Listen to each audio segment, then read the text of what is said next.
So, welcome to the Magnificent Abundance Manifester. It's been a while that I haven't been live. This is, I believe, the first time of the year. So, I hope that you are having a great year, no matter what is happening around you, and that you're making the most of your time, resources, and that you're getting the results that you want. So today we are talking about procrastination, and I felt it was a good thing to talk about, considering that we are at the end of the first month of the year, and that a lot of you have taken New Year's resolutions, and I'm going to tell you why I don't. And I feel it was a topic that is important to talk about. So first of all, I'm going to share that in my other pages first. Whilst I'm doing that, please tell me what you've been doing, and have you experienced any sort of procrastination recently in regards to what you want to accomplish? Hey everybody, hi Sherilyn, and everybody else that I don't see the name, you can, don't hesitate to say hi. And whilst I am sharing this with the rest of my pages. So, group. Oh. Where am I? This one and this one. And we're good to go. So, all right. So, first of all, I'm going to talk about various things. So, as I said, the reason why I decided to approach the topic of procrastination is because we are ending the first month of the year, and that people tend to give themselves a lot of pressure. And at the same time, it's good to have goals and objectives. But I saw a very funny meme on Facebook at the beginning of the year when someone said, what is New Year resolution? And then the answer was like, oh, it's actually a to-do list that people threw in the in the bin after the first month of the year. Is that true? Is that what's happening to you? Or are you dedicated to make things happen for yourself? So first of all, I said, I'm going to tell you why I don't have any New Year resolutions, because what that means is that it's about committing to yourself. And whether it's the beginning, the middle, or the end of the year, it doesn't really matter when that happens. It's about doing it every single day. So the same way people talk about, when you're in a relationship and it's about falling in love with each other every single day, it's the same thing about your relationship to self. Meaning, when you decide to do something, you want to commit to yourself every single day. And it doesn't mean bullying yourself to, get to the end results. It means make sure that you don't lose track of your why, of your objectives. And lately, I was talking to someone that was feeling a little lost, and what was happening was that that person had lost their why, And when you have a why, meaning like you have a reason why you want to achieve something, you have a purpose, you have an objective, it's like a thread that you have in your life that you go back to whenever something unexpected happens. And you might have things that happen to you that take you off track, which is okay, because oftentimes a lot of us tend to kind of self-punish and be really mad at ourselves because we went off track, and then they get caught in that self-punishment vibe and they forget that actually they could have said, it's fine, let's get back on track. It's the same thing about working out. It's the same thing about eating healthy. It's the same thing about a business plan that you have, or an existing business, and you have like the the vision for the business to grow and expand it, but it takes a lot of discomfort to do things that you're not used to do, and do it consistently so that it doesn't become something that you are afraid of doing anymore. Now, let's look at the energetics behind the state of procrastination. So I know that in the personal development industry and motivational space, it's about, do it, let's do it. And, and it's great. But is that sustainable over time, bullying yourself to do something? I believe that those who function that way, they run on, let's do it. At some point, the body is going to say stop. And then they're going to have health issues. And then they are going to discover that they kind of dismiss that part of themselves for so long, and then their body's breaking down. So does it mean that we can't have it all? I believe we can, but it's not at the expense of yourself. So instead of bullying yourself, what I suggest is to, as I said, commit to yourself and look into that resistance, because that resistance that you have oftentimes has nothing to do with the task itself. I know it sounds weird, but this happens all the time in my sessions with my clients, and like my experience with myself as well. Meaning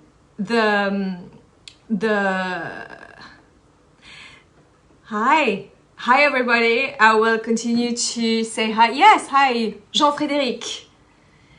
Very nice to have you. So what I was saying was the energy underlying the procrastination has nothing to do with the task itself.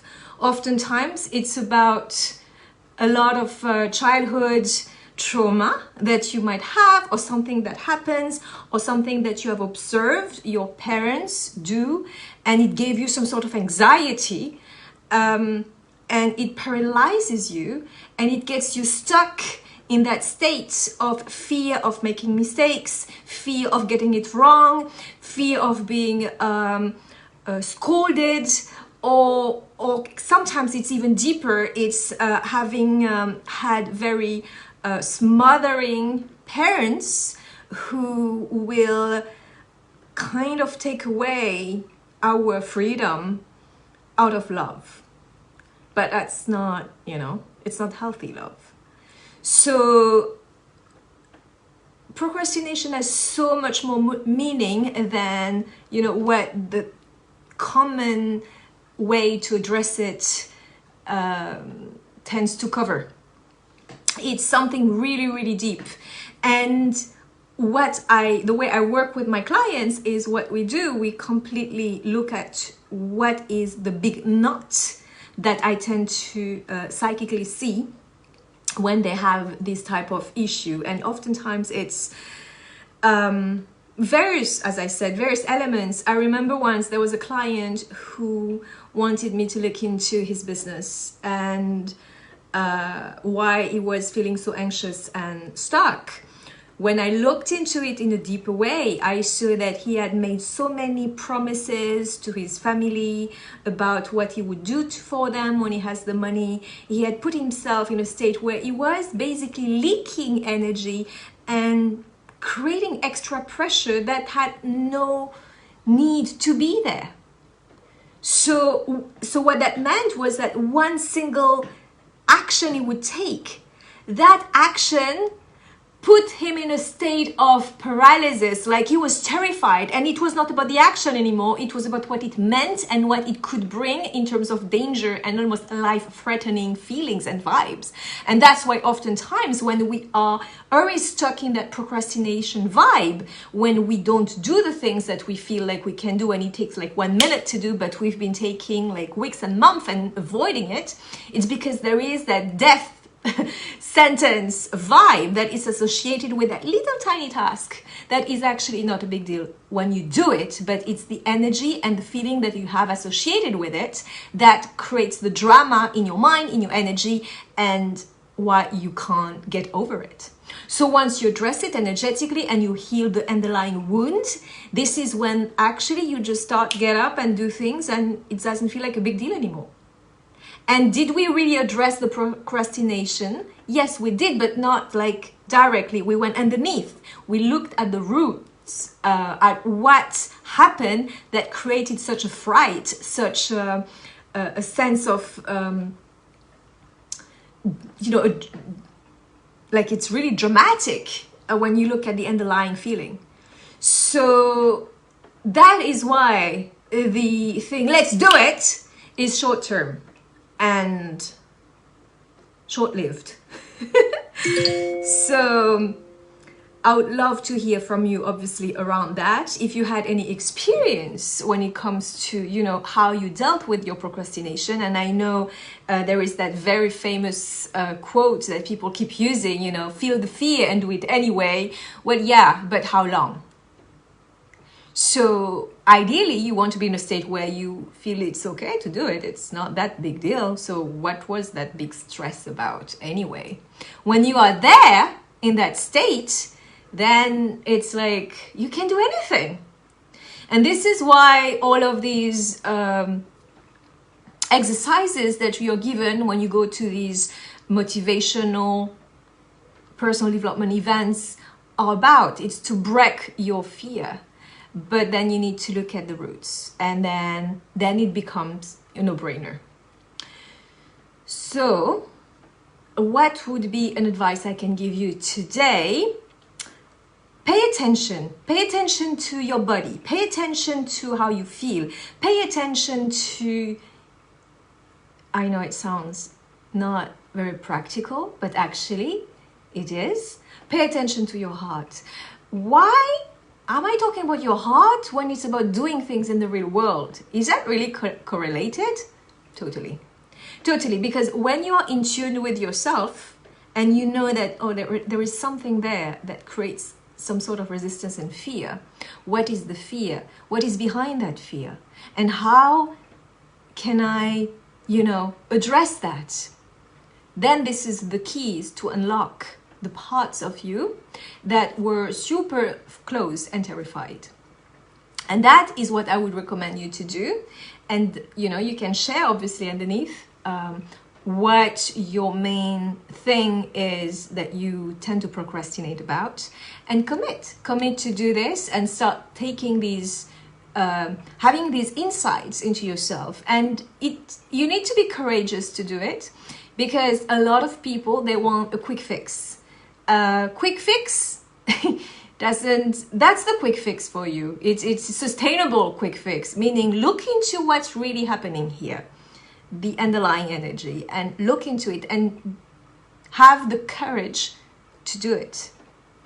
Because those who are very brainy, they will want, the magic formula, and when it comes to go really deep within and look into emotions and feelings, it becomes like, not my thing. And then they run to the next thing, and then they start to get lost, but still get the sense that they're doing, even though they are actually not efficient at all. So you don't want to be one of those people. You want to actually get real tangible results. And in order to do that, you need to learn to navigate that being that is you, that includes your physical body, but also your deep emotions. And when all of this is aligned, this is when you can navigate and create anything you want. Okay, so that was my hot tip of the day. I hope you enjoyed it. Also, a few announcements.